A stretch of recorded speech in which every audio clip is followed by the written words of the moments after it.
Bonjour, je suis Johan Hufnagel, je suis cofondateur de Loopsider et je suis l'invité de PAF.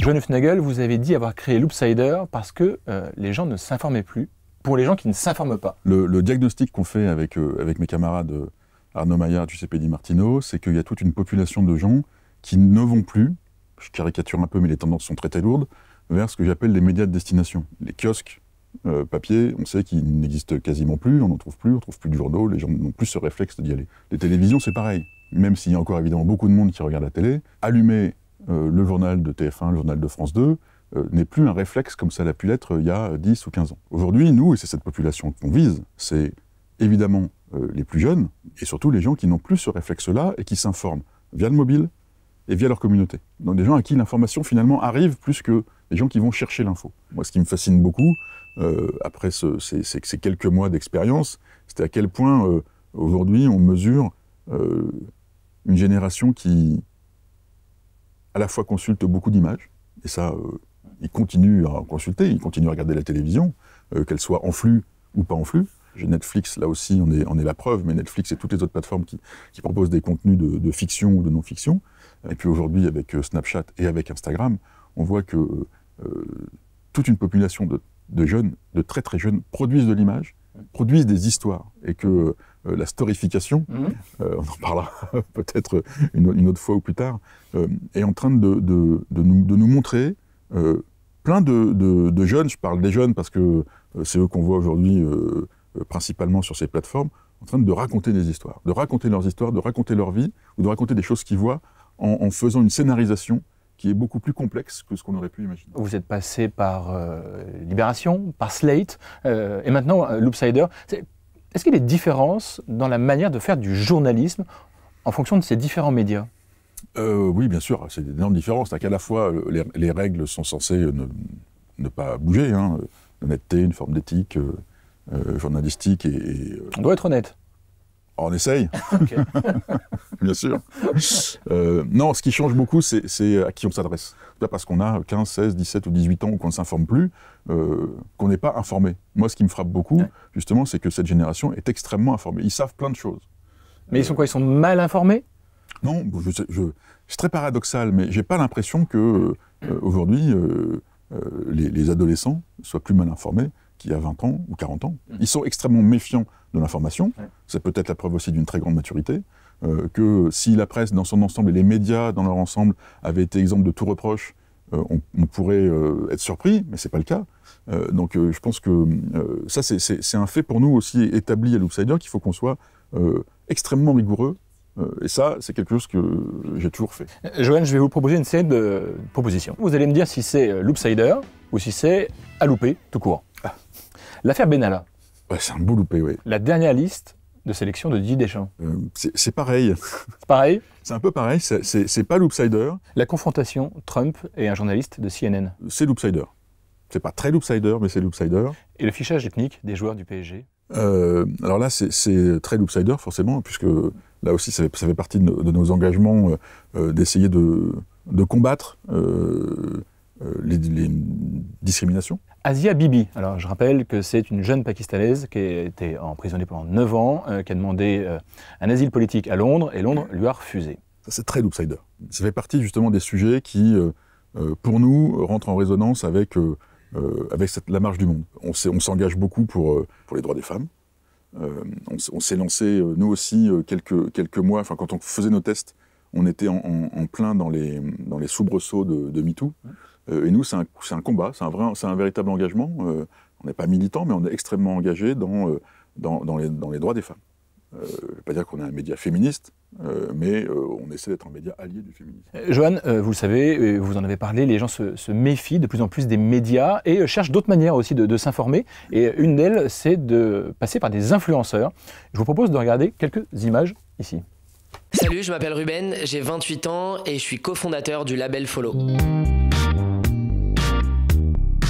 Le label Follow, c'est un label d'influence, l'un des plus gros labels d'influence en France. Aujourd'hui, on est à plus de 25 influenceurs en exclusivité dans cette niche des millennials. C'est un vrai business parce que c'est le nouveau moyen de communiquer pour les marques d'aujourd'hui.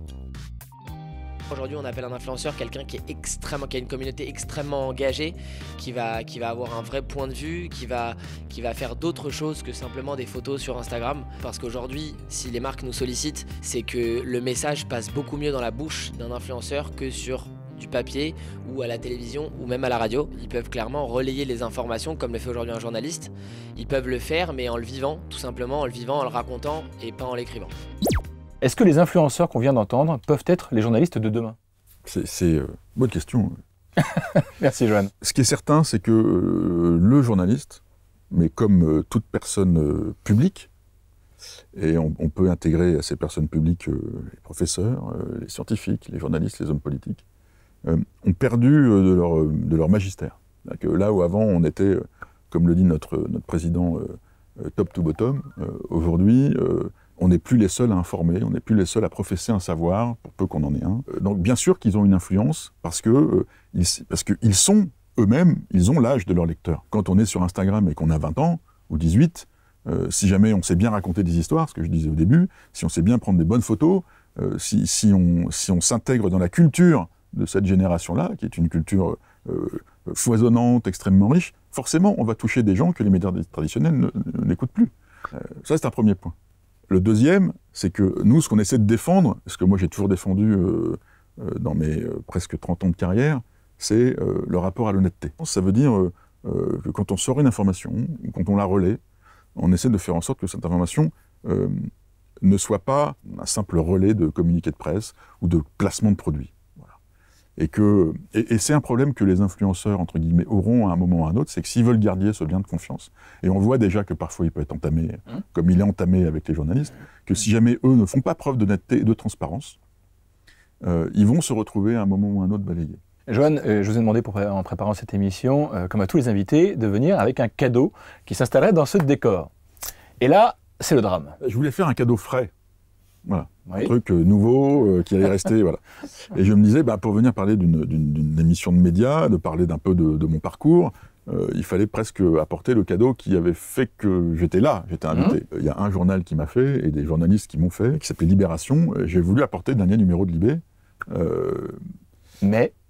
Et malheureusement, je n'en ai pas trouvé. Donc voilà, c'était un peu un fail total, quoi. On est sur un fail. Hashtag fail, c'est pas grave. Johan, un dernier petit jeu de PAF. La première question, c'est celle de Michel Drucker. Johan, est-ce que vous aimez les chiens? Alors,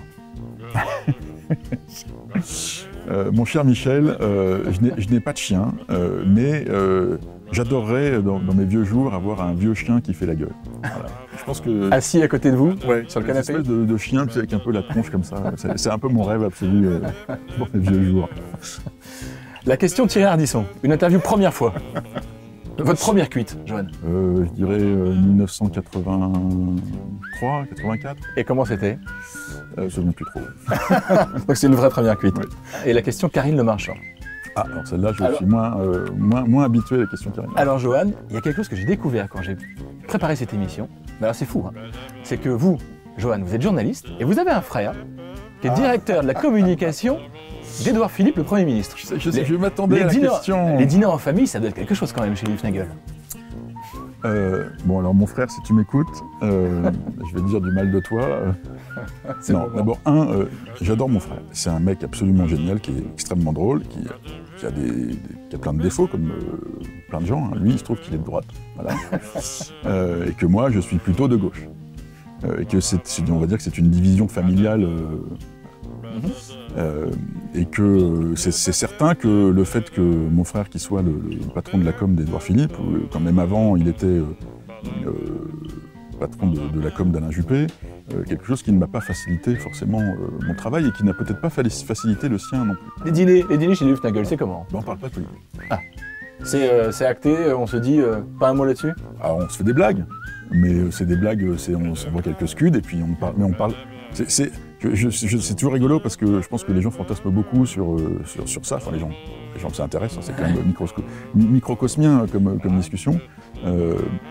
Mais on n'en parle vraiment pas, quoi. Parce que ça le mettrait lui en difficulté, ça me met moi en difficulté. Donc il vaut mieux pas en parler. Puis comme ça, on a plein d'autres sujets que la politique finalement.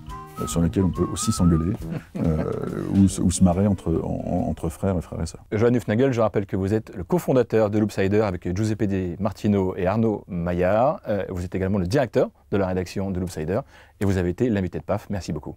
Merci.